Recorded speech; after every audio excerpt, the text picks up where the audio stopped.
Man's time is very limited, so I'm gonna do the brief intro, man. This guy's one of the most successful. He's a jokester. Go ahead. And he's one of the most. He's one of the greatest music artists of all time, man. The legendary Lil Wayne. Yeah, man. I ain't know there was this many. How y'all doing, man? I thank y'all for being here tonight. Thank you, for real. Thank you, for real. Let's have fun. We gotta do the pound on stage. We did one backstage. We gotta do the pound on stage. Weezy. How y'all doing tonight? Today? Yeah, you can have energy now. This ain't no boring panel, man. Oh, with the video, don't go too crazy now. You can get a couple things off, but don't be bootlegging my shit, man. Come on, no bootlegging. Put your shit down, relax. Listen, pay attention. You might learn something. Right, Weezy? I guess. So you out here working, man. You touched down last night. I heard you went to that Woody Awards and you blessed them. Yeah, I was. I think I did the introduction to it. Yeah. It was awesome. They had a crazy energy out there. Yeah. You kicked a freestyle? No. They said you kicked a freestyle or something. Man, I said a few words that rhymed. Yeah. It's so effortless. That's why they think it's a thing. Oh no, I was just playing around. So what made you do that? It seemed like you It seemed like I was seeing something recent. Obviously, we're all excited about the upcoming Carter 5, right? Woo. Yeah. Are we? Y'all excited about that Carter 5? Thank you. Appreciate that. That's why everybody's hitting me on Twitter like, we need information about that Carter 5. Like, what? Tell us something. What should we expect? I'm working hard. I could tell you that. Working very hard, as a matter of fact. Other than that, man, I mean, the usual suspects, you know, on the album. My team. You already know that. It's a nice team there. Yeah, thank God. Blessed with some great music, some wonderful producers and some wonderful production. Shout out to my man Fabian. He mixes all the music and he makes me sound like $1 million trillion. I mean, he helps out a lot. That helps out a lot. And other than that, I think we're gonna be dropping something this week. New single? Yeah. A little hint on the single? Nothing? Something like that. I don't really know what. No, sometimes you said like you get to this mode where you record like you rely on your team, right? Like Cortez at times. Yeah, Tez, I was like, about to say, I don't really know. I think Tez is gonna pick a song. He probably got a whole idea going.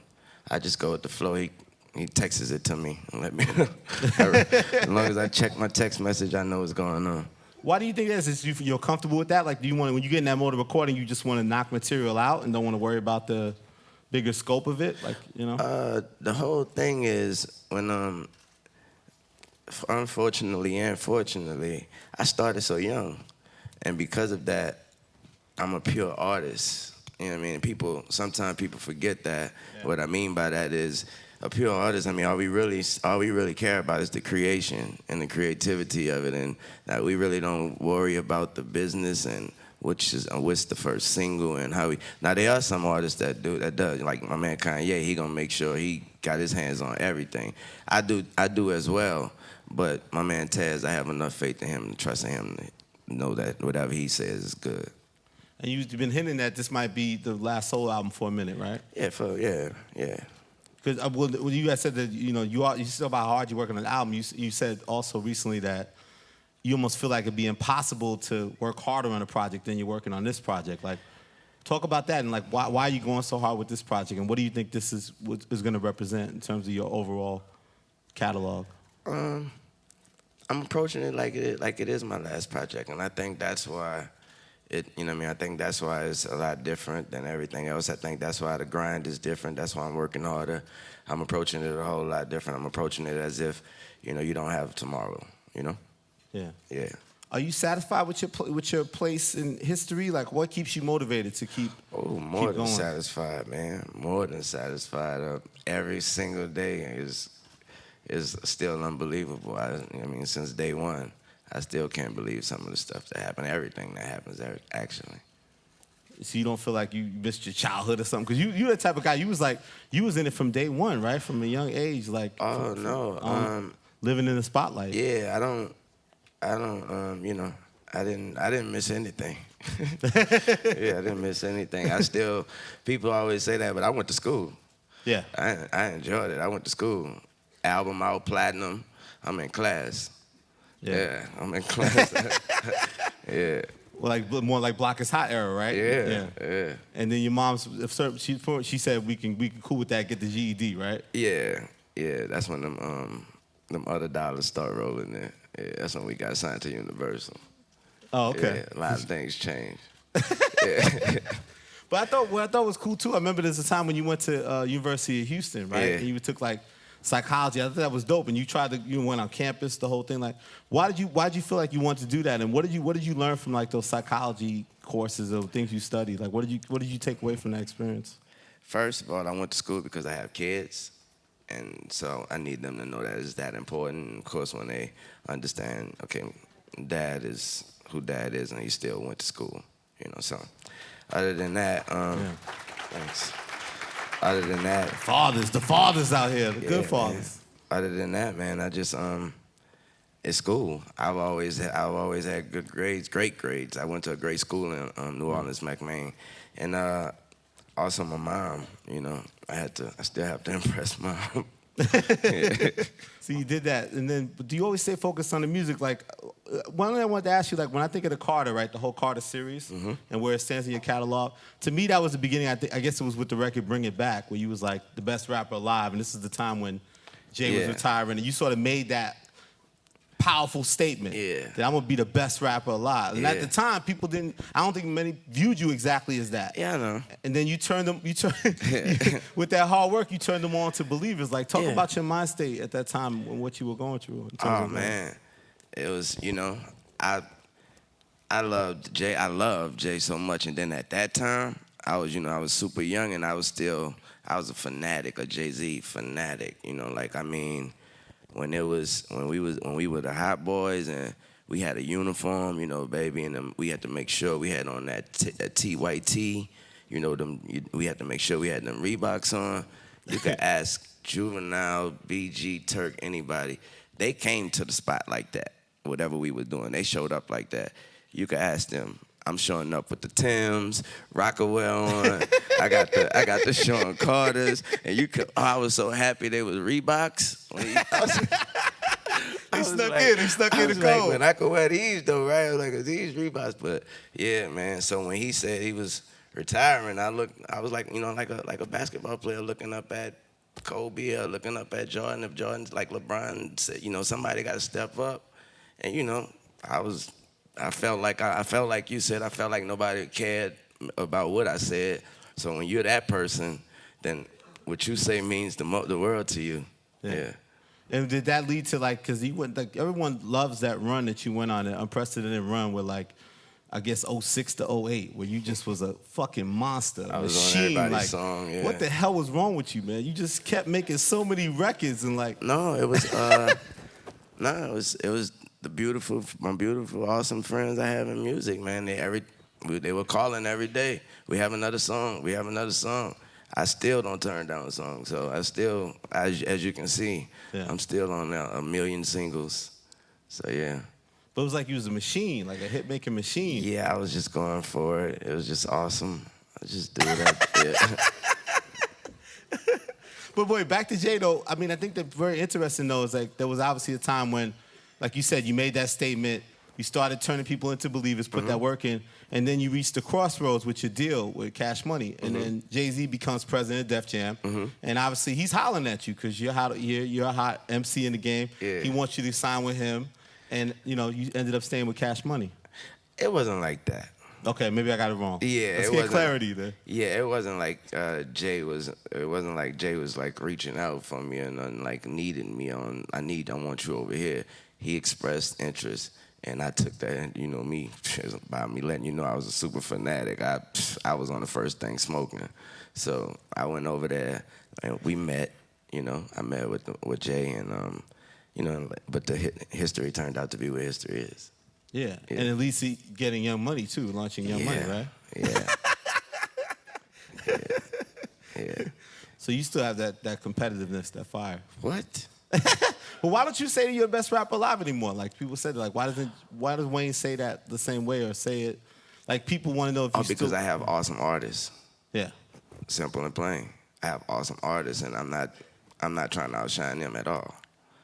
And this was when, at that time, I didn't have that. So when I was saying it like that, I was like, I don't care who on the mic. They, you know what I mean? But now I have artists that I feel like, I want you to be better than me. Yes.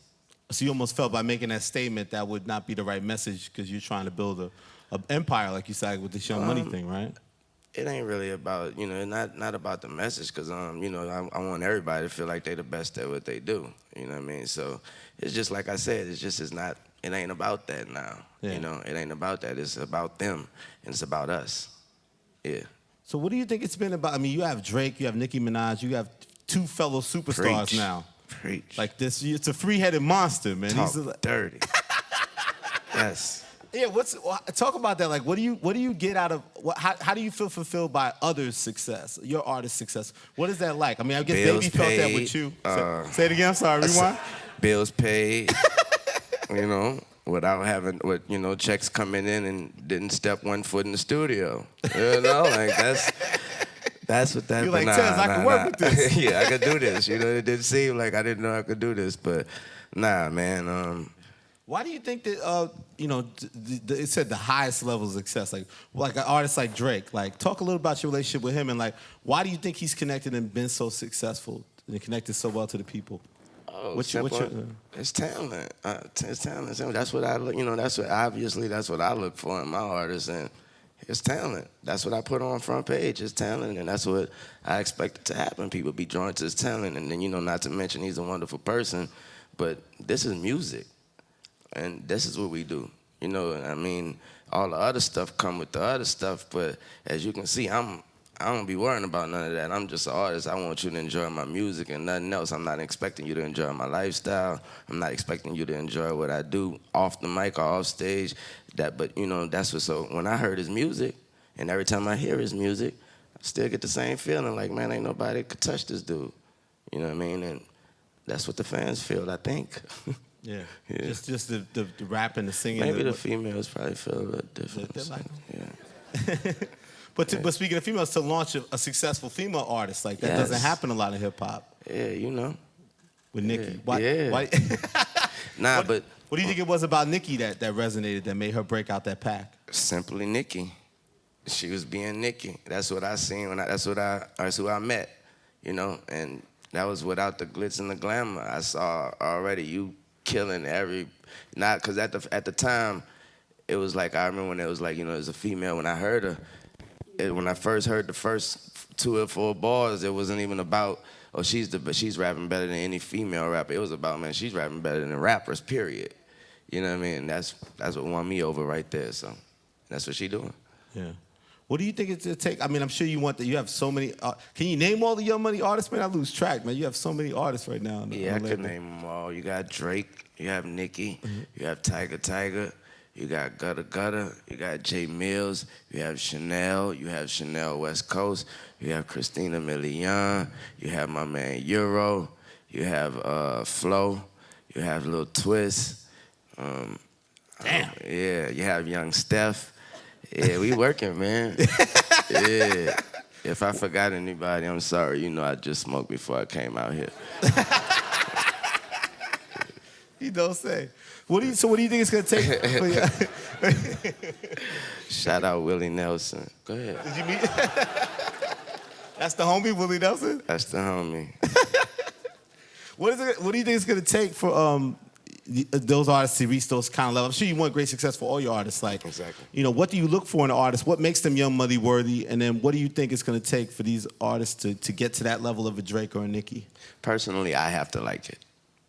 I have to enjoy it. I have to enjoy the music. I have to enjoy what they're bringing. I have to enjoy who they are, things like that. So what I mean by that is, it doesn't have to be super popular for the crowd or for I have to enjoy it. Yeah. And if I believe in it, then I believe there's something in it.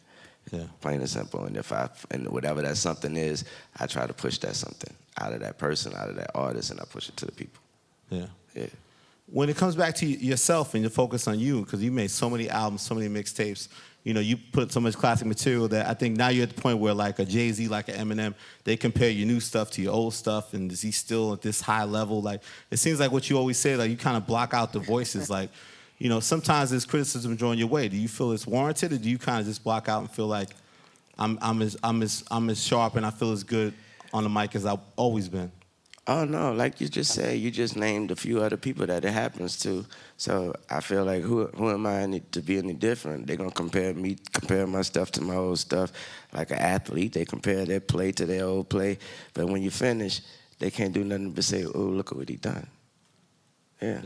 Look at what he did. So I know what I've done, and I know what I did, and I know what I can do. Yeah. And they do too.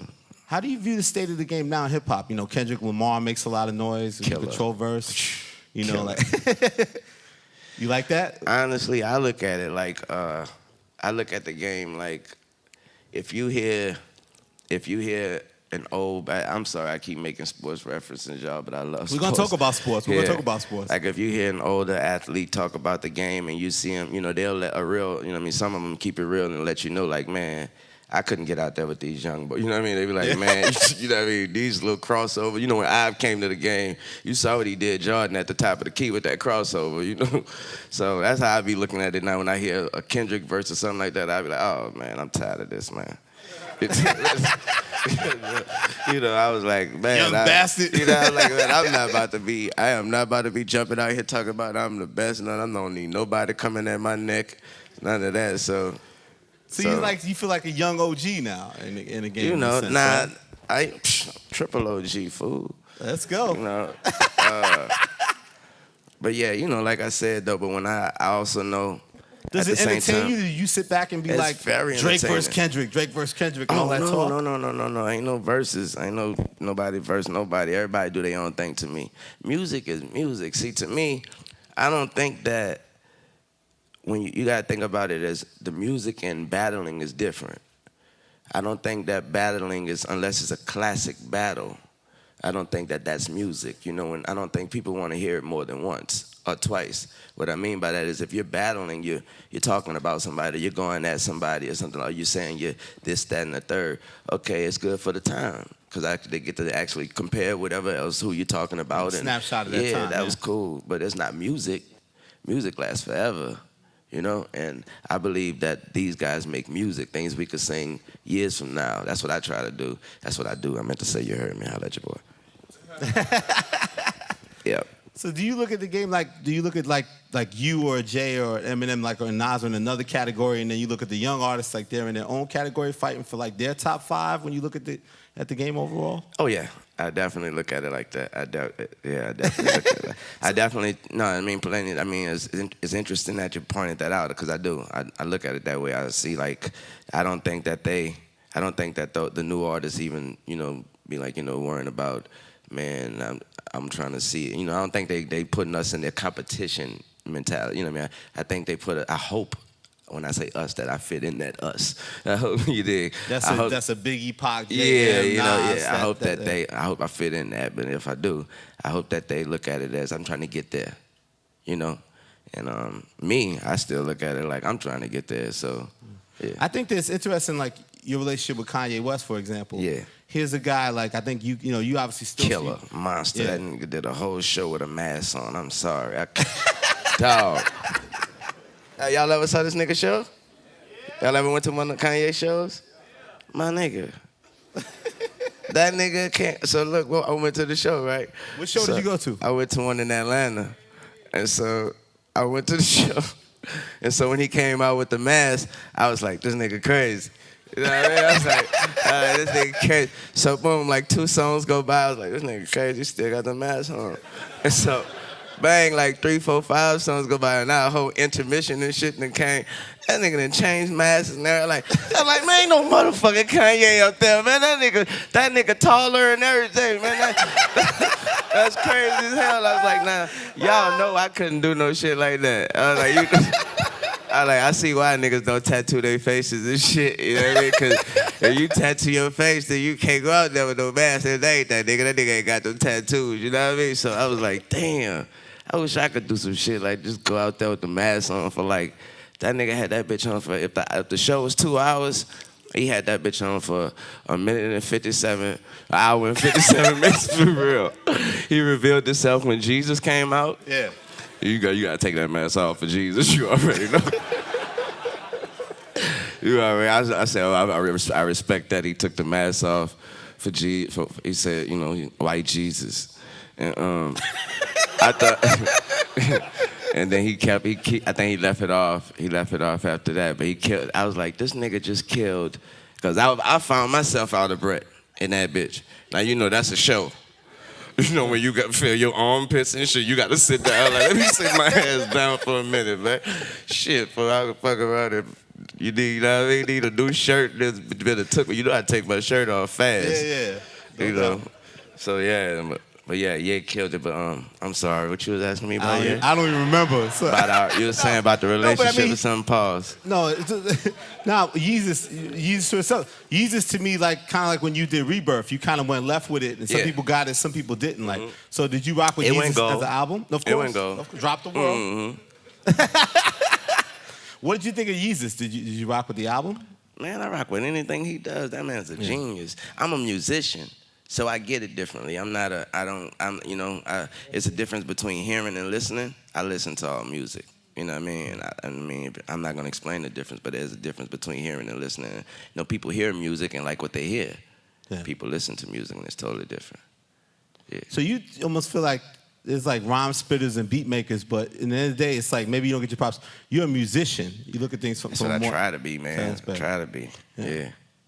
No, what I was saying, I remember now, was talking about you and Kanye's relationship, because I feel like, to me, even though you started in the 90s, he started in the early 2000s, you guys were kind of the biggest forces of the 2000s, like your emergence and his emergence. Yeah. And I think that even at times... Shout out T.I. too, as well. T.I., very true. Yeah. Yeah. Somebody said Soulja Boy, that's fine. Nah, Soulja Boy. Love Soulja Boy, though. Yeah, shout out Soulja. No, but with you and speaking of competition, with the drone thing, there was some competition. But I feel like with you, Yeezy and Weezy, you guys have always kept that mutual respect. Yeah, he's I think we came up, him and I, we came up in that era of music where, once again, sports reference, where, like in basketball back in the days, the older players, they lived for, I'm going out there to beat such and such, you know what I mean? And this whole season, I don't care, we played 75 games, we only got this game marked on the, you know what I mean? They lived for that. That was what it was about. Magic Bird, Jordan, you know what I mean? Isaiah, things like that. But Biggie and Pac, Jay and Nas and things like that. I think we came up in a different, you know what I mean? That little friendly environment, you know what I mean? So we cool. We, you know what I mean? I mean, honestly, when people used to ask me why I don't do the battling like that, I'm like, cause honestly, man, I'm from the streets and man, we got too many problems. Nigga had too many problems already, you know what I mean? Like we was beefing with real niggas and having real beef on the streets and shit. So niggas ain't really trying to add more problems onto their plate, you know what I mean? You already riding around strapped, worrying about niggas you got to deal with in the streets. You ain't about to try to have to go to another city to do your business and then have to worry about, man, I'm talking about this nigga in this city that's over here. It's like, nah, I ain't about to deal with that. I'm a real nigga. Yeah, I respect it. You speak of New Orleans, like, just coming up and being in the game, like, a little bit, I want to go back to the Hot Boys experience. Like, what was that like being part of that crew in the first kind of emergence with Cash Money? Shit, you got to think, I was 14, man. That was, again, I was 14, man. So you got to think, I was a rapper in school. Like, everybody knew me. I was on TV. That's all that mattered to me. So it was the most, I mean, I could do it 30, if I had to go back and do it 1 billion times, if I had the reincarnation is true, then I hope I come back as the same nigga and do it again. Yeah. That shit was too fun. Man, I was 14, my nigga. Like, I was platinum, sitting there, had to pull up in school and shit. Niggas getting dropped off, man. I'm parking next to the teacher and something way doper. You know what I mean? Say it again. I said I'm parking next to the teacher and something doper, you know what I mean? Oh, yeah, something doper. Lexus Coupe. Lexus Bubble pulling up, bang. You know what I mean? We going to eat for lunch. We ain't going to the cafeteria. We going and get some real lunch. We be back. Yeah. Come on, man. When you get in the car, you ain't even gotta put your shit on. You just turn the radio on. You on. Yeah. That's dope. And then when she get home, you on TV. You ain't got to turn no channel on. She could go to MTV, BET. She could try to go a local video station. You on. That was dope, man. It's still like that. Yes. Damn. But back then, like a lot of attention was Thank on. God, man. But back then, on the terms of like a lot of attention was on like Juvenile and BG at the time. And Yeah, they got used, all the shine. Yeah, all the shine. Yeah. How did you deal with that? Like Big brothers, that's all that is. Yeah. Big brothers, man. You know how it go. That was my big brothers. They were supposed to. All the shine and they got all everything else. But you know, that was the big brothers. You just sit there and watch and be like, ooh, can't wait, boy. I can't wait till it's my turn. And that turn came. I remember I passed out on stage from going too hard. I was just young. I was sober as hell too. So if anybody thought that was, I was young. I still go hard. Y'all can see, you know, I go hard on stage when I perform. I was going way too hard and passed out. And so Slim kept me from being on stage for like 2 or 3 shows. And for those 3 shows, it was a Cash Money tour, a Cash Money Millionaire tour, something like the Hot Boy tour. It was a big tour.